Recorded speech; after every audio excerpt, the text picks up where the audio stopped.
Salut à tous, c'est Nico, j'espère que vous allez bien, moi ça va toujours aussi bien.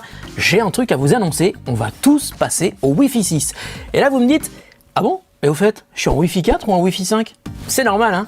En fait, il y a quelques mois, l'organisation internationale qui gère les normes Wi-Fi a décidé d'abandonner les anciennes dénominations Wi-Fi 802.11a, B, N, AC. Bon, on va pas se mentir, hein, personne comprenait que dalle. Alors, à l'occasion de la sortie de la toute nouvelle norme Wi-Fi, la Wi-Fi Alliance, c'est un groupe de gens qui parlent de Wi-Fi tous ensemble, ça doit être super passionnant, ils font des barbecues, tout ça. Bah, ils se sont dit, ça serait sans doute une bonne idée de rendre les choses un peu plus simples. Ok, c'est pas con, hein. Donc, le Wi-Fi N va devenir le Wi-Fi 4, le Wi-Fi AC deviendra le Wi-Fi 5, et finalement, la toute dernière évolution du Wi-Fi ne s'appellera pas le Wi-Fi AX comme prévu, mais deviendra directement le Wi-Fi 6. Alors bien entendu, comme à chacune des évolutions du Wi-Fi, cette nouvelle norme Wi-Fi 6 va permettre d'aller plus vite que celle d'avant, mais ça va surtout permettre d'éviter les bouchons sur nos réseaux Wi-Fi. Attendez, il faut que je vous explique pourquoi. Imaginez que vous soyez en train de regarder Netflix en 4K dans le salon et que en même temps, vous ayez envie de télécharger GTA 5 sur votre PC parce que Epic Games a eu la géniale idée de le rendre gratos pour tout le monde, mais seulement pour quelques jours. Et en même temps, il y a un jeune gamer dans la pièce à côté qui est en train de faire un raid sur CSGO en mode compétitif et puis une autre personne dans une autre pièce qui regarde Amazon Prime et toujours en même temps il y a quelqu'un d'autre chez vous qui a décidé de bosser. Quelle idée! Et cette personne est donc en visio sur Zoom avec ses collègues. Donc soyons honnêtes, hein, ce genre de situation c'est un petit peu ce que j'ai vécu pendant le confinement et à mon avis je dois pas être le seul. Et je parie que chez vous aussi, à un moment vous vous êtes dit ok le Wi-Fi va tomber, hein, c'est pas possible là. Et bien justement le Wi-Fi 6 va permettre de respirer parce que en plus de la vitesse, la manière dont le réseau est géré va devenir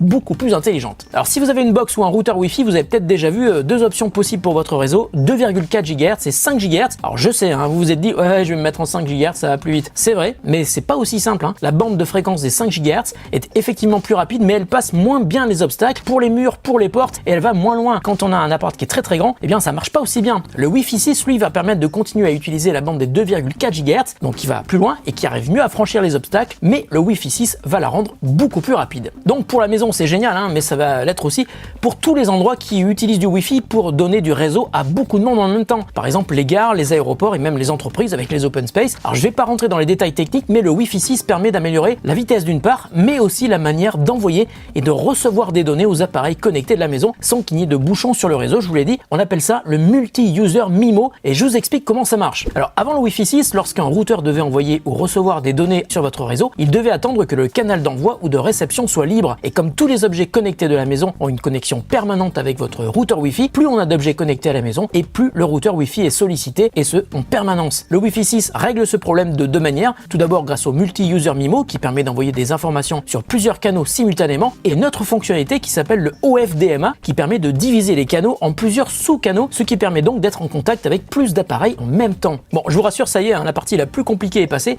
Maintenant, on va parler matos et justement, il y a de plus en plus de produits qui sont compatibles au Wi-Fi 6. Donc ça tombe bien. Tout d'abord, la pièce maîtresse de votre réseau Wi-Fi 6, c'est le routeur Wi-Fi 6 et Netgear m'a envoyé ce joli routeur pour que je puisse faire des tests parce que je me suis aperçu que j'ai déjà plusieurs appareils compatibles Wi-Fi 6 au bureau, je le savais même pas, donc je vais pouvoir me rendre compte de la différence. Alors celui-là c'est le routeur Nighthawk AX8 et ce modèle précis c'est le RAX80. Il a 8 canaux Wi-Fi, c'est-à-dire qu'il y en a 4 sur la bande 2,4 GHz et 4 sur la bande 5 GHz, donc il permet de connecter 4 fois plus d'appareils qu'un routeur Wi-Fi 5. Donc ça c'est la version 8 canaux, mais il existe aussi en une version 12 canaux et ce routeur a aussi une fonctionnalité incroyable, c'est l'un des tout premiers routeurs du marché à proposer ça, regardez bien derrière, il permet l'agrégation de ports LAN, ça veut dire que si vous avez un NAS équipé de 2 ports gigabit Ethernet, comme c'est le cas avec le mien, c'est aussi un Netgear, et bien vous pouvez brancher votre NAS avec 2 câbles réseau vers le AX8 et le résultat est alors super intéressant parce que vos données peuvent atteindre une vitesse de 2 gigabits par seconde depuis votre NAS vers votre réseau local. Alors ça bien sûr c'est de la théorie, mais en pratique vos transferts seront quand même beaucoup plus rapides qu'avec un seul câble réseau entre le NAS et le routeur et c'est surtout très intéressant si plusieurs personnes accèdent à votre NAS en même temps.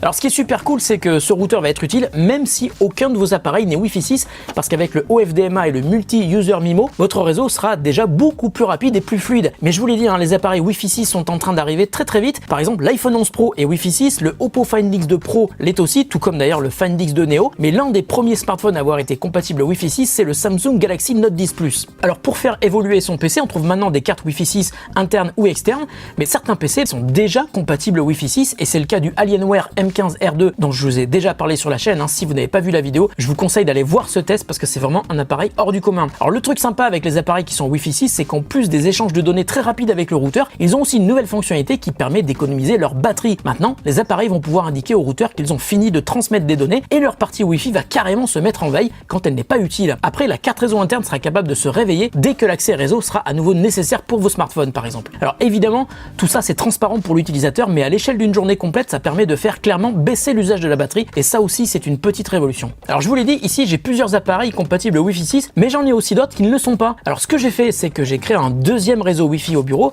à partir de ce routeur Netgear et j'ai comparé la vitesse de transfert sur chaque appareil et sur chaque réseau. Pour pouvoir comparer facilement tous les appareils, j'ai utilisé Speedtest, qui est une appli qui permet de calculer la vitesse de connexion à internet pour un appareil. Ici au bureau, on a la fibre à 1 gigabit par seconde, donc ça va super vite et on va donc voir si le Wi-Fi 6 arrive au maximum de la vitesse de la fibre, car pour l'instant j'y suis jamais arrivé en Wi-Fi. Bon, alors on va d'abord tester mon réseau Wi-Fi 5 basé sur mon routeur Mesh Netgear Orbi RBK50 et on va commencer par tous les appareils qui ne sont que Wi-Fi 5. Le premier PC c'est un HP Omen X Laptop et Speedtest nous donne un bon résultat, 514 mégabits par seconde. Ensuite, mon MacBook Pro 2018 lui fait un peu mieux, 537 mégabits par seconde, résultat un poil meilleur que l'iPad 2018 qui lui monte à 531 mégabits par seconde. Et enfin, j'ai un smartphone moyenne gamme de 4 qui monte à 301 mégabits par seconde. C'est pas mal, mais on peut sans doute faire beaucoup mieux. Et maintenant, toujours sur le réseau Wi-Fi 5, voici mes appareils qui sont compatibles Wi-Fi 6. Avec le Oppo Find X2 Pro et le Find X2 Neo, on monte respectivement à 496 et 465 mégabits par seconde.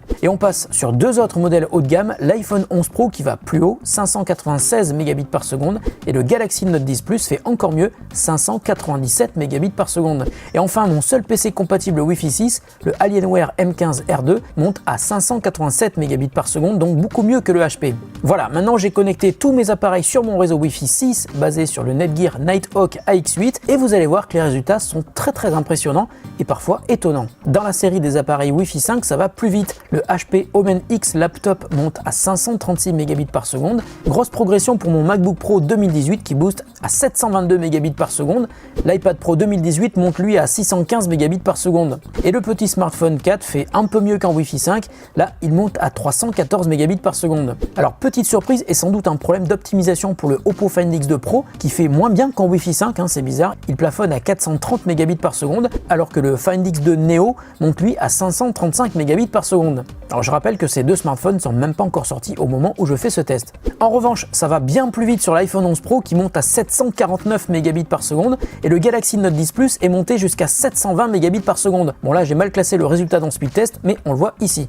Et enfin gros score du Alienware M15R2 qui est un PC super puissant mais qui arrive surtout au maximum de notre fibre, soit 931 mégabits par seconde, ça va très vite. Oui je sais, vous allez me dire que ce test aurait été encore plus intéressant si j'avais pu faire un test de transfert de vitesse entre deux ordi Wi-Fi 6. Mais le problème c'est que pour l'instant je n'en ai qu'un seul, c'est le Alienware. Mais en tout cas, ces résultats prouvent trois choses. Premièrement, le Wi-Fi 6 est rétro-compatible, donc tous vos appareils marcheront avec un routeur Wi-Fi 6. Deuxièmement, même sur les appareils qui ne sont que Wi-Fi 5, le Wi-Fi 6 apporte une vitesse et un confort indéniables. Et troisièmement, il n'est pas trop tôt pour investir car le Wi-Fi 6 marche donc avec tous vos appareils, mais il apporte surtout une bouffée d'oxygène à votre réseau si vous avez plein d'appareils connectés. Voilà, j'espère que j'ai pu vous éclairer sur le Wi-Fi 6.